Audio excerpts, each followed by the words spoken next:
Okay, ladies and gentlemen, my name is Ruffled Relics, and welcome back to a brand new video, guys. So today we have brand new gameplay for Pokemon Let's Go Pikachu, Let's Go Eevee. It just came out. It's actually from a Japanese YouTube channel here, and Serbi posted, Serbi notes, some Japanese YouTubers were allowed to play on Route 17 in Pokemon Let's Go Pikachu, Let's Go Eevee, and I thought we'd take a look at this gameplay and see what it's all about. We're gonna have to skip in a little bit because they're actually, like, you know, it's a YouTube channel, so it's a Japanese YouTube channel as well, so you know how it's gonna be. It's gonna be a bit crazy and that sort of stuff. So we're gonna take a look at it right here and see how this turns out. Hopefully we won't get copyrighted or any shit like that, because seriously, I've had the worst luck with that lately. But yeah, let's see how this actually turns out. So they've got Let's Go Pikachu, Let's Go Eevee, and they actually have them, which is the craziest part, right? And I'm really surprised we haven't gotten a full-on leak for this yet, which is, you know, probably somebody's gonna probably eventually do it. I'm just saying.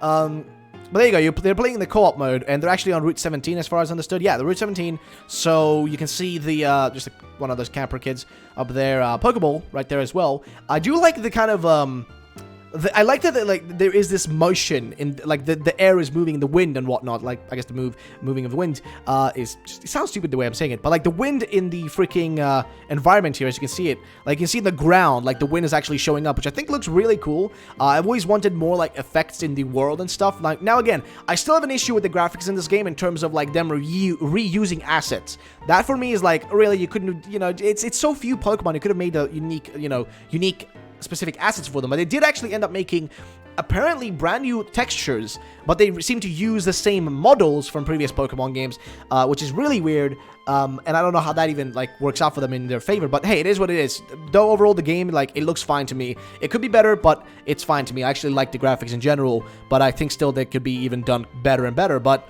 here you can see just some general gameplay. We've already seen kind of this image right here. You've got all these girls with different evolutions. You've got, like, a Jolteon, Flareon, and, you know, freaking Vaporeon. And they got a Ponyta coming up, and they've got the double thing, which they're going to use Ultra Balls for, which seems interesting. They also got the money up there in the corner, you can see as well. You got that two-player thing, and I'm going to throw it at the same time, I guess. And she's throwing it the Pokeball, which, I guess that's going to be somewhat fun. The Pokeball Plus is going to be somewhat fun, but I've got to say, though, the price here in Sweden for a Pokeball Plus is more than the actual game, which is, for me, it's robbery. You shouldn't charge me more for the game, you know, for the freaking controller than the game itself. That's just stupid to me. But they continue running here, and they find a Psyduck. So Ponyta Psyduck in Route 17 is what you can get, I guess. But let's see. I think we already kind of had that defined somewhat. But you got Psyduck roaming around. They're going to throw the Pokeball again, catch it. And I do wonder if there's any more gameplay here, because I'm going to try to go through as much as I can in this video. I have another video planned for today, guys, in terms of news that should be out later today, which you guys can check out. I got another Ponyta down there, which they're not going to take on this time around, but he's got a freaking Psyduck following him now, which is weird. And now they ran into a Rattata, which is running up, you know, against you. Wait, actually, how did they even encounter that? I didn't see it on the screen. There you go. Great. Combine those two. Catch it. Which seems like the catching is really fast, which I do appreciate. I do appreciate the catching there is actually really, really quick. So you're not, like, actually spending so much time in, like, several screens in the UI and stuff, which can be really boring in some games. Sometimes even in Pokemon it can be boring just to be in the UI, but since, you know, wild battles are kind of just like, they are what they are, and it's really just like you're waiting for the text to scroll by, that's the only issue. This, like, actually looks to be pretty good, but, like, those animations, right, they're cool, but the thing is, you know, after doing that 100 times, you will get bored of it, which is, like, just what happens eventually no matter what you do. So, I mean, you know, it's fine. They don't look like they take too long to do. You know, they look like they're pretty quick, you know, overall. Actually, are they cutting here? It feels like they're cutting, hence why it feels so quick to me. It could actually take way longer, so, I don't know. Now, right here is what I think is really interesting. They actually have a freaking Rapidash freaking show up on their route, which is so crazy to me because, like, wow, okay. They're going to try to catch it, which I do like that the stronger Pokemon actually seem to be, you know, attacking you a bit more often and whatnot, which I think they should have for every Pokemon, you know, like more movement and whatnot, make them harder to catch. Like, just do something to increase the difficulty. Now, they didn't catch it in the first Pokeball here, and they still have a chance to go for it, which they will. They're going to use a berry here to, I guess, give to the Rapidash, which is going to increase the possibility of them catching it because they're going to be more friendly to him. So, let's see. They're going to actually go for it and catch it, most likely. Yep. And, oh, they actually missed again. Wow, okay. But they do end up catching it, I guess. Yep. I do like to kind of zoom in for when... yeah, I like that zoom in, though. I really do. I really like that. You got to level up for all the Pokemon. But actually, did they just gain XP on the Rapidash they just caught? Because that would... unless they had Rapidash previously already, which I think we can go back and see over here when they caught Psyduck. If they show that. No, they didn't show it, actually. So, did the Rapidash... do Pokemon also gain levels as you catch them? Because that would be weird. I've got to say. And now Psyduck is evolving into Golduck, which again I still understand why they confused those two names. Why did you mess that up? Like why would you intentionally call one of them Psyduck and the other one Golduck when the one that's supposed to be that one that is golden colored is not the one that gets the name that fits it? I don't know. You're weird. But oh, now we gotta stop this. I gotta just go over to Cerebi for a second so we don't get copyrighted for that football match. For some reason, I don't use ad block, just saying. I don't use ad block because, hey, you got to support these channels and whatnot. You got to support YouTubers. Just what I personally think, so I don't not turn that off. But yeah, this commercial should be done in any second now, which, I mean, yeah, I don't know. No, it's still on. A few more seconds. Jeez, I just don't want to get copyrighted. That's all I don't want. Because I've already dealt with the Nintendo copyrights. I don't need FIFA to copyright me as well. It's, you know, it's hard as it is. There we go. Oh, we can actually skip it. I didn't realize it. Wow, I thought it was one of those unskippable ones. Because I had this, I think I had this exact same ad, but it was unskippable earlier. But either way, you got Golduck, which looks pretty, damn man, it looks pretty cool though. I like the ability that you have, like the fact that we have Pokemon following us now. Like it looks really cool. And it seems like, yeah, it seems like as you catch a Pokemon, if it ends up in your party, if your party isn't full, you actually do end up getting that Pokemon also leveled up, or you get XP for it, which is strange to me if I'm going to be frankly honest. So now I think they're going to be transferring Pokemon right here. They're going to be transferring Pokemon over to get those candies for them, which will, you know, help, you know, with effort values and, you know, increasing those, so it should be fine. And you got a trainer battle coming up right here, which, oh, they actually, wait, did they even battle? I don't know. I don't think they did. So now they encounter an Eevee in the wild, which is really weird. This is like so odd, like, though, you know, the ability to actually find Eevees in the world now is going to be so weird. Like, it's really strange to me, but wow, they had actually red circle on it right there.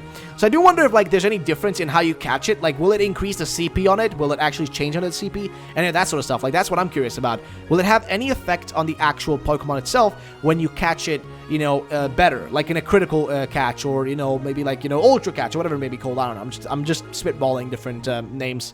But, you know, I'm wondering about that, how that's going to work.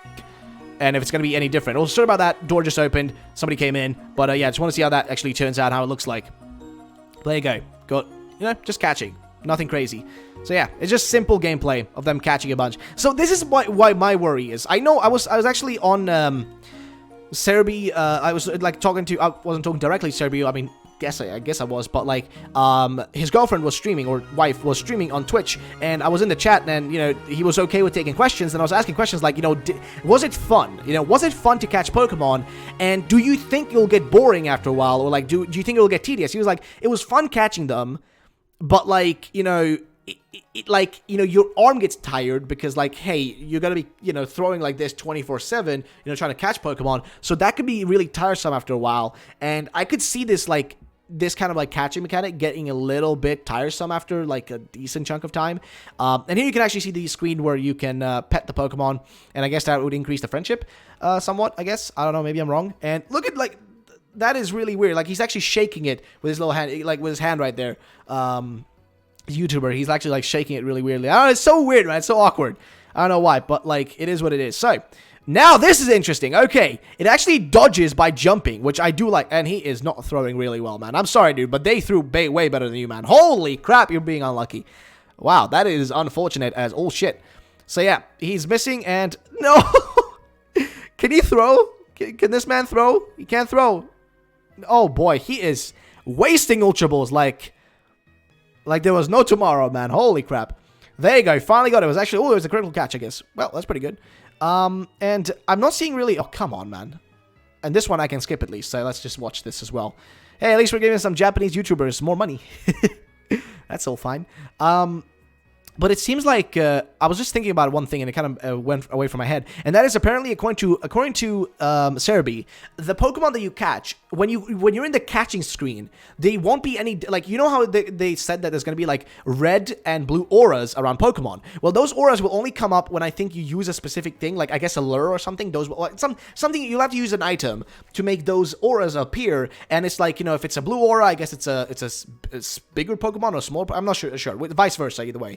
But like basically when you're catching the Pokemon, you won't see the size difference, but when you're in a battle, you will see the size difference in a Pokemon. So if you catch a Pikachu that's like bigger like in size than, you know, like another one you have, you will see that size difference in gameplay when you're actually battling, apparently, which is really awesome. I like that. Having, you know, Pokemon slightly different and unique is actually a cool thing in my eyes. So I appreciate that fact of things. But, you know, what else do we have here? So they go through more of the gameplay. Now they're going to send Pokemon over, I guess, which they do and not end up doing. But yeah, I think that's just about it, guys. But yeah, we kind of at least went through some information that I haven't covered in the past, which I wanted to cover anyways. So we kind of went through that at least. And hey, we at least got through some more info. And I'm happy to do that and kind of go through some gameplay. Because yesterday, I got copyrighted and really pisses me off. Either way, thank you so much for watching, guys. I'll see you all the next time. Have a great day. And bye-bye, ladies and gentlemen.